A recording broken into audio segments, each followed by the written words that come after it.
ધાનેરાના વાલેર ગામે ઇન્સ્ટાગ્રામની આઈડીમાં સરનેમ લખવા બાબતે હિચકારો હુમલો થયો છે. સાંજે 7 વાગે બસ સ્ટેન્ડ પાસે 5 લોકોએ ભેગા મળીને હુમલો કરતા 2 લોકો ઇજાગ્રસ્ત થયા છે, જે ધાનેરા રેફરલ હોસ્પિટલમાં દાખલ કરવામાં આવ્યા છે. 5 લોકોએ ભેગા મળી 2 લોકો ઉપર તૂટી પડતા થોડીવાર માટે બસ સ્ટેન્ડ પાસે અફરાતફરીનો માહોલ સર્જાયો હતો. ઘાયલને સારવાર અર્થે હોસ્પિટલ લવાતા લોકોના ટોળેટોળા ઉમટી પડ્યા હતા. સમગ્ર મામલે પરિવારે ધાનેરા પોલીસને જાણ કરતા હોસ્પિટલ પહોંચી નિવેદન લઈ આગળની ફરિયાદ નોંધાવવાની તજવીજ હાથ ધરી હતી.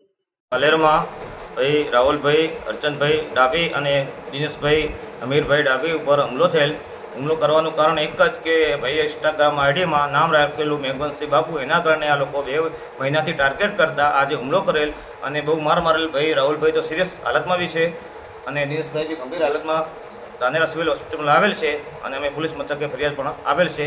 અને મારી મીડિયાની માધ્યમથી તમામને વિનંતી છે કે અમારા દલિત સમાજ ઉપર અત્યાચાર કેમ કરવામાં આવે છે વારંવાર? 1 મહિનાની અંદર 5 અત્યાચાર દલિત સમાજ ઉપર થયા છે. તો મીડિયાની માધ્યમથી અને ધાનેરા પોલીસ કર્મચારીઓને પણ મારી વિનંતી છે કે મારી સમાજ ઉપર અત્યાચાર થવા બંધ થવા જોઈએ, નહીં તો અમે પણ હવે કાયદો સાઈડમાં મૂકીને રસ્તા પર ઉતરીશું અને અમે પણ કાયદો હાથમાં લેવા હવે મજબૂર થઈશું.